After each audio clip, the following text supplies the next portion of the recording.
Bom dia a todos. Gostaria de agradecer o convite à comissão organizadora do Congresso. Eu sou Mirna Serapião, especialista em córnea e doenças oculares externas.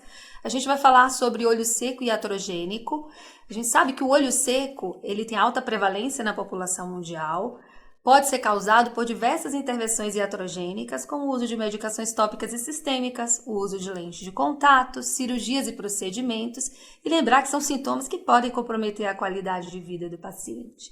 Então, o DIOS-2, que é o Dry Eye Workshop, recentemente publicado em 2017, sobre diversos aspectos da doença, traz um novo capítulo, que é o olho seco e iatrogênico, e a gente sabe aí da importância da abordagem, do diagnóstico assertivo do olho seco em condições como, por exemplo, cirurgia de catarata, cirurgia refrativa, o que pode levar, inclusive, ao impacto aí dos resultados pós-operatórios. Se a gente considerar a epidemiologia do olho seco, ela é extremamente... Se a gente considerar a epidemiologia do olho seco, a gente sabe que a prevalência geral ela pode ser extremamente alta, dependendo daquilo que se estuda, né? Se sintomas, se sintomas e sinais, que é hoje em dia o recomendado pelo DIOS.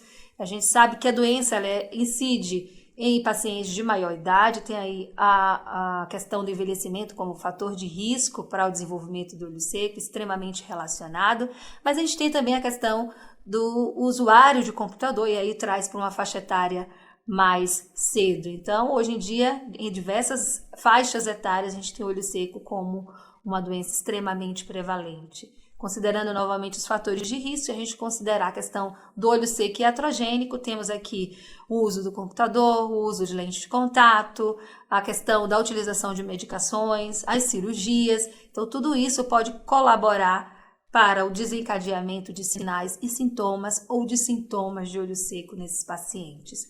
Considerando a fisiopatologia da doença, a gente tem aqui vários aspectos, só destacando o uso de drogas sistêmicas aqui acima, com a seta acima, a questão da utilização da lente de contato, da cirurgia refrativa, ambos levando a uma redução da produção aí do filme lacrimal, e aqui abaixo à direita a gente pode ver também a lente de contato interferindo aí na estabilidade desse filme lacrimal, podendo levar ao aumento da evaporação do filme lacrimal e o olho seco evaporativo. O olho seco iatrogênico ele pode ser classificado em alguns tipos. A gente tem ali, primeiro, o olho seco iatrogênico induzido por drogas, que podem ser medicações sistêmicas ou tópicas. Temos o induzido por lente de contato, especialmente importante por conta da quantidade de jovens e de pacientes que usam a lente de contato. O olho seco induzido por cirurgias oftalmológicas, como a cirurgia refrativa, transplante de córnea, cirurgia de catarata, cirurgias palpebrais e também outras cirurgias, como a cirurgia de glaucoma, as cirurgias vitreoretinianas, todas elas podem induzir olho seco nos pacientes e alguns outros procedimentos, como a toxina botulínica, o crosslinking, e lembrar também de outras doenças que podem aí de maneira significativa impactar, como o GVHD ou a doença enxerto versus hospedeiro. A gente vai falar especificamente de cada uma. Então, o olho seco iatrogênico induzido por drogas sistêmicas, a gente tem algumas que a gente precisa destacar, que são mais importantes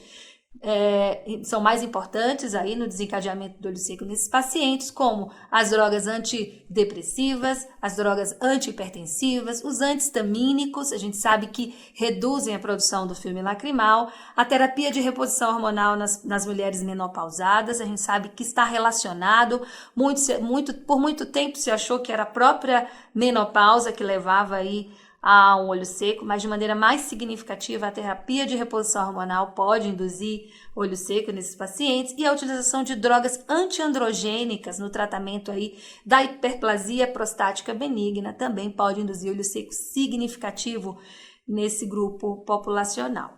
A gente tem também diversas outras drogas sistêmicas que podem causar olho seco, mas as destacadas anteriormente são aquelas mais significativas.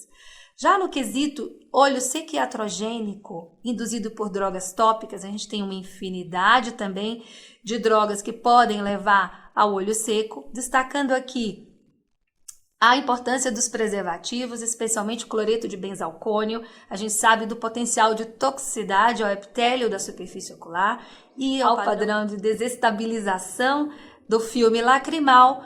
e também destacar aqui a importância das drogas antiglaucomatosas, que muitas vezes são utilizadas ao longo da vida, de maneira associada. A gente precisa associar drogas para que a gente obtenha ali a pio-alvo. Lembrar que muitas delas têm como conservante o cloreto de benzalcônio, e a gente viu o potencial de agressão do cloreto de benzalcônio.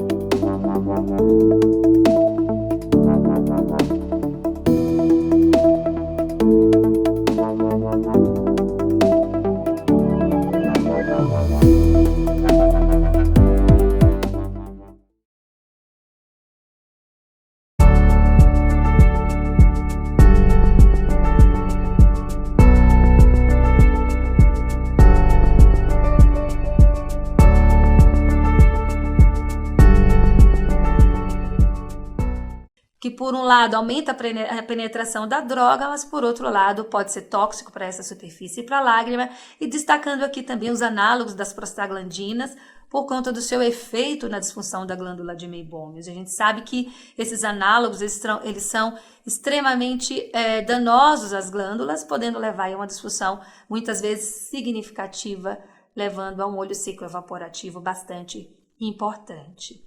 Então, como eu falei, cerca de 60% dos pacientes tratados com medicação antiglaucomatosa, eles têm ali um relato de sintomas relacionados ao olho seco. Então, é uma população que a gente tem que dar uma atenção especial. E, como eu falei também, lembrar dos conservantes, especialmente o cloreto de benzalcônio, aí, na indução do olho seco iatrogênico pelas drogas tópicas. Ele tem um efeito tóxico e pró-inflamatório e faz um efeito detergente. Lembrar que a exposição prolongada ao cloreto de benzalcônio pode levar à destruição da camada de mucina, levando então a um olho seco bastante significativo. Dá preferência sempre a conservantes menos tóxicos, daí a gente tem o purite, o perborato, o poliquad e a sófcia. E lembrar que nos pacientes que usam drogas antiglaucomatosas, muitas vezes é necessária aí a combinação de 1, 2, 3 drogas. Isso aumenta muito o potencial de indução do olho seco nesses pacientes. Sempre que possível, então, dá preferência a drogas tópicas sem conservantes, com o intuito aí de reduzir a incidência do olho seco iatrogênico, especialmente nesse grupo de pacientes que fazem tratamento por glaucoma. Um outro capítulo importante é o olho seco iatrogênico induzido por lente de contato. Houve também um workshop relacionado ao desconforto relacionado ao uso de lente de contato, e aqui a gente pode observar os dois grandes grupos de etiologia, são aqueles relacionados à lente de contato à esquerda e à direita relacionados ao ambiente, e aqui a gente vai especificamente falar do impacto ali da lente de contato na camada lipídica, na estabilidade do filme lacrimal, a questão do piscar, tudo isso pode sim estar relacionado à indução de lente de contato. Com relação à epidemiologia do olho seco induzido pelo uso de lente de contato, a gente tem alguns grandes estudos mostrando que, por exemplo, o estudo canadense, que o olho seco estava presente em 50,1% dos usuários de lente de contato, comparado a 21,7% dos não usuários. O Beaverdam é um estudo bastante amplo, bastante longo, também mostrou que o paciente usuário de lente de contato ele é sim um fator de risco para o desencadeamento de olho seco, e tem um estudo chinês com 1.885 estudantes de high school, mostrando que o olho seco estava presente no geral em 8,4%, mas se estudado especificamente o grupo de usuários de lente de contato, o olho seco foi diagnosticado em 32,8% desses pacientes. Uma discussão que o DIUS traz hoje a gente tem especificamente para o diagnóstico do olho seco sintomas e sinais objetivos. Muitos dos estudos trazem aí a incidência de olho seco relacionada à lente de contato, levando em consideração apenas sintomas. Então é importante na avaliação, na abordagem desses pacientes, a utilização aí desses testes objetivos para que a gente tenha uma noção ideal, uma real prevalência do olho seco nos pacientes usuários de lentes de contato. Existe, então, a classificação do olho seco iatrogênico relacionado à lente de contato em dois grandes grupos. que é o olho seco induzido pela lente de contato, que são aqueles pacientes que não tinham olho seco, nem sinal, nem sintoma, previamente ao uso de lente de contato, que após algum tempo de uso começam aí a ter sintomatologia e, obviamente, sinais de olho seco ao exame. E tem aquele segundo grupo, que é o olho seco associado ao uso de lente de contato, que são aqueles pacientes que já tinham ou sinal ou sintoma de olho seco previamente ao uso da lente de contato, e obviamente a gente vai falar aqui mais do olho seco induzido por lente de contato. Quais seriam então os mecanismos associados ao olho seco induzido pelo uso de lente de contato? Redução da camada lipídica do filme lacrimal, isso vai levar a uma instabilidade desse filme lacrimal, com a redução do tempo de ruptura desse filme, levando também à alteração da camada de mucina, alteração estrutural e de fisiologia das glândulas de meibômio e, por fim, um aumento da evaporação e aumento da osmolaridade. Esse paciente pode evoluir para o olho seco evaporativo e nos quadros mais graves, olho seco misto, também evoluindo com a diminuição da produção do filme lacrimal. Então, diversas alterações da superfície ocular induzidas pelo uso da lente de contato, elas podem por si só explicar ou exacerbar o olho seco induzido pela lente de contato.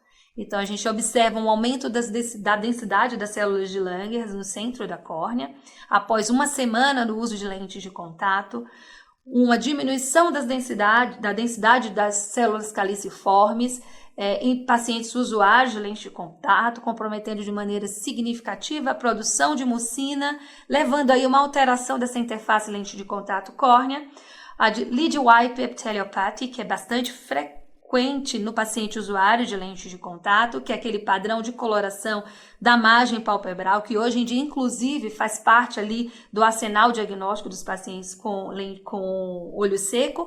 E lembrar também que alterações de número, da expressão e da secreção glandular das glândulas de meibômio podem estar relacionadas aí e alteradas no usuário, principalmente no usuário mais crônico de lente de contato.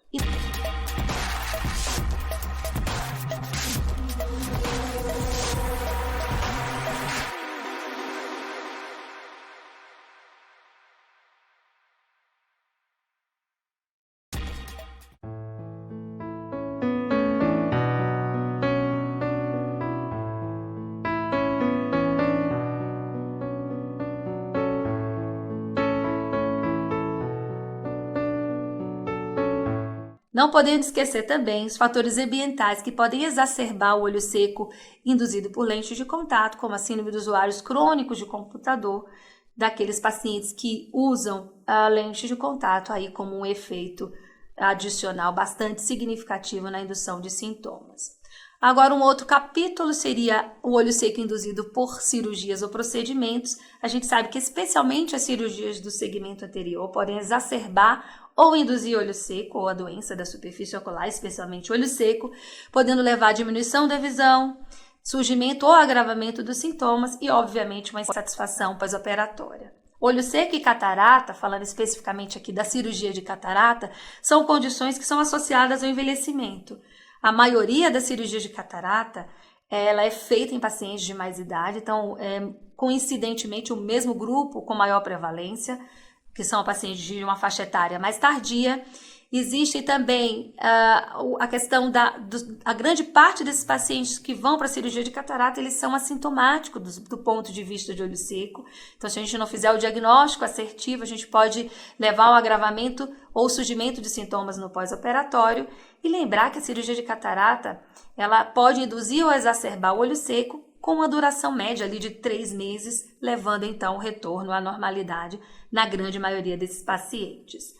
E quais são os efeitos observados sobre o filme lacrimal? Como eu falei, em média, após 3 meses, a gente observa uma melhora do padrão do filme lacrimal no pós-operatório, podendo variar de 1 a 6 meses. Então, a gente observa a redução do BUT, ou do tempo de ruptura do filme lacrimal, redução do menisco lacrimal, pode-se observar um aumento do padrão de coloração da superfície, redução do volume lacrimal e também as glândulas de meibômio, elas podem ser alteradas e aqui nesse caso sem alteração estrutural glandular. Quais são os mecanismos, então, associados ao olho seco relacionado à cirurgia de catarata?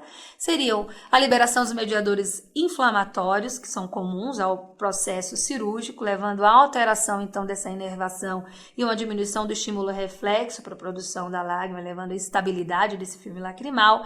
Toxicidade dos conservantes utilizados no pós-operatório. A gente sabe que as incisões podem levar, quanto maior o tamanho da incisão, pode levar, então, há um retardo aí na recuperação da inervação corneana, levando também a uma diminuição do estímulo reflexo para a produção da lágrima. Cirurgias complicadas com alto tempo cirúrgico, aumento a exposição da luz do microscópio, que induz toxicidade a essa superfície, e as disfunções das glândulas de mebômio também nessas cirurgias mais prolongadas também já foram observadas nesses pacientes com olho seco no pós-operatório da cirurgia de catarata. Existem estudos mostrando a incidência e a prevalência do olho seco nos pacientes no pré-operatório. Hoje em dia, cada vez mais, com a utilização de testes objetivos, como a osmolaridade, a identificação das metaloproteinases e a aplicação de questionários, a gente tem uma maneira mais objetiva de acessar o diagnóstico do olho seco no pré-operatório, tratar agressivamente para ter um resultado tanto visual quanto de sintomas melhor no pós-operatório. Esse estudo mostra que, se a gente considerar a associação da osmolaridade com, por exemplo, a metaloproteinase, uma prevalência bem alta aí no pré-operatório da cirurgia de catarata. Cirurgia de catarata convencional ou assistida pelo laser de feito segundo parece também ter diferença. A gente sabe que o laser, por conta do desenho da incisão, por conta do docking ali na região do limbo, pode lesar algumas células caliciformes também. Parece induzir um olho seco mais significativo quando comparado à técnica convencional. Então, lembrar no paciente que tem, por exemplo, síndrome de Sjögren, ou tentar evitar o laser, ou retirar a questão da incisão, ou tratar agressivamente esse paciente aí no pré-operatório para evitar sintomas e resultados visuais não satisfatórios no pós-operatório. Existem trabalhos já aí mostrando comparativamente a técnica convencional com a técnica assistida por feito segundo, mostrando que realmente a técnica com laser ela pode induzir aí um olho seco um pouquinho mais prolongado quando comparada à técnica convencional.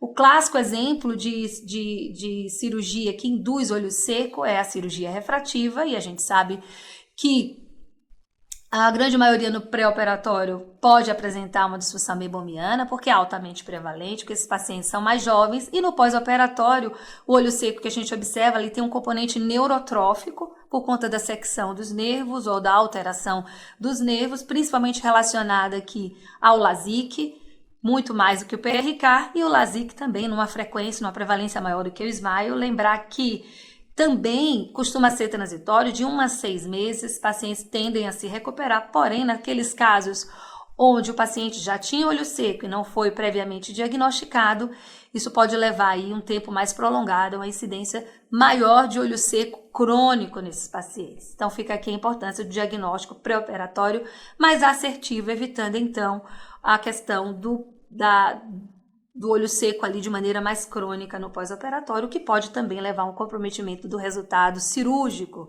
nesses pacientes. Esse é um outro trabalho mostrando que pós-PRK e LASIK não é tão frequente, e isso fica mais frequente quando existe aí a associação com olho seco prévio não diagnosticado. As cirurgias de córnea também, obviamente, aqui o clássico exemplo, o transplante de córnea pode induzir olho seco iatrogênico. A gente sabe que o transplante de córnea pela secção 360, lembrando aqui do transplante penetrante, pode levar a uma alteração da produção do filme lacrimal, também que se recupera ali de 6 meses a 1 ano. Lembrar que tratamento de olho seco e de blefarite persistentes podem melhorar aí e evitar complicações epiteliais. Anormalidades epiteliais, como defeito epitelial, teleopatia pontiária e ceratite filamentar extremamente relacionadas ao olho seco, podem estar presentes em 63%, 75% e 14% no pós-operatório, respectivamente. Anel faz ali, o anel intraestromal pode fazer um olho seco transitório, que dura ali 1 semana, 15 dias. E o crosslink tem aí o risco de melting nas alergias sem controle, e no olho seco grave pré-operatório, induz o olho seco ali também transitório sem grandes repercussões, obviamente, se esse paciente não tem um olho seco prévio.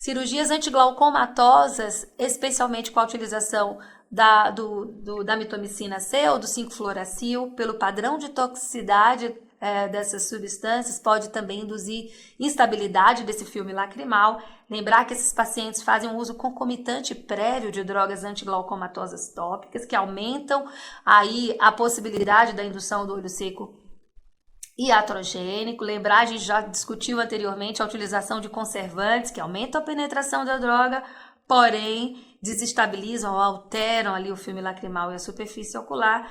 Lembrar da associação do glaucoma com a idade avançada, que já é um fator de risco importantíssimo aqui para o desencadeamento do olho seco, pela diminuição da secreção lacrimal e também da associação com os análogos de prostaglandinas e induzindo então a disfunção das glândulas de Meibom. Então, especificamente o paciente submetido às cirurgias antiglaucomatosas, são pacientes aí que têm um potencial bastante grande, uma prevalência bastante grande de olho seco, por essa variabilidade de fatores que podem agredir o filme lacrimal e a superfície ocular.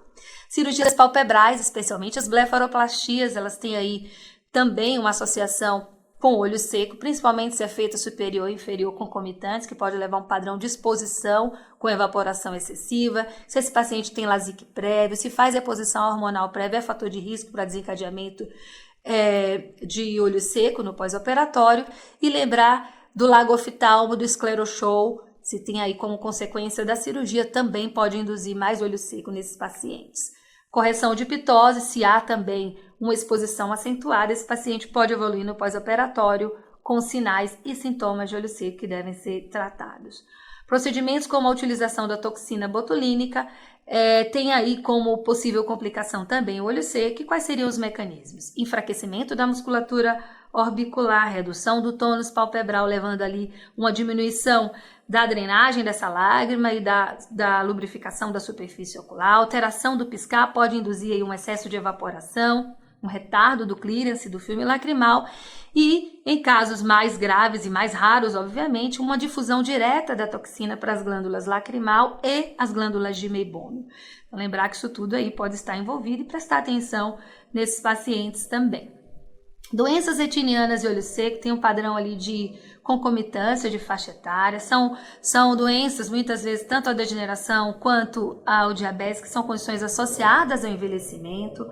O diabetes tipo 2 ele frequentemente acomete pacientes de idade mais avançada, o que também aumenta o risco aí de desencadeamento ou desenvolvimento do olho seco. Existem estudos mostrando que cirurgias vitreoretinianas podem causar olho seco, levando à lesão epitelial da conjuntiva e da córnea pela desestruturação ali da anatomia local, redução de células caliciformes, redução da produção de mucinas, alteração de citocinas ali do filme lacrimal, induzindo olho seco, que o paciente pode ter aí sintomas significativos no pós-operatório. A gente sabe que o aspecto de visão é mais significativo, mas a gente não pode esquecer da qualidade de vida desses pacientes. Lembrar que a grande maioria também pode ter uma idade mais avançada, que é fator de risco, e como eu falei anteriormente, a concomitância com outras doenças relacionadas ao olho seco, como, por exemplo, o diabetes nesses pacientes. Existe esse estudo com 140 pacientes submetidos à vitrectomia e bracterapia, mostrando que 63% tinham sintomas e comparado com os controles, existia aí uma redução do tempo de ruptura do filme lacrimal e redução dessas células caliciformes, porém não foi observada ali uma diminuição do volume lacrimal. Então, lembrar sempre que aqui a visão é mais importante, mas lembrar também dos sintomas que esses pacientes podem apresentar no pós-operatório. As injeções intravítreas também são outro aspecto importante que a gente tem que considerar. São múltiplos procedimentos, alteram ali a questão conjuntival, a anatomia. Se esse paciente já tem um olho seco prévio, pode predispor por alterações da flora local inclusive ao risco de desenvolvimento de endoftalmite. Então, prestar atenção também nesse grupo de pacientes que se submetem a cirurgias e a procedimentos como a injeção intravítrea. E, por fim, algumas outras intervenções conjuntivais, como, por exemplo, as tatuagens conjuntivais, a utilização de piercings conjuntivais. Não é incomum a gente ver complicações secundárias à realização desses procedimentos ditos estéticos, e a gente tem também aí a possibilidade de indução por conta do corante, que lesa as células caliciformes, pode levar a uma inflamação significativa da superfície do olho, também induzindo ali e desestabilizando essa lágrima, levando a um olho seco iatrogênico nessas condições, e aí como uma das complicações até menos graves, se a gente considerar o potencial e o risco de complicação desses procedimentos. Em conclusão, o olho seco iatrogênico ele pode ser causado tanto por medicações tópicas, sistêmicas, lentes de contato, e lembrar especificamente também dos procedimentos cirúrgicos e não cirúrgicos. E é importantíssimo fazer o diagnóstico, lembrar que isso pode ocorrer, e o manejo precoce para evitar sintomas, evitar que esse quadro se cronifique, fique mais grave, além, obviamente, do impacto tanto do resultado pós-operatório, do resultado visual aí no usuário lente de contato, e no comprometimento da qualidade de vida desses pacientes. Muito obrigada pela atenção.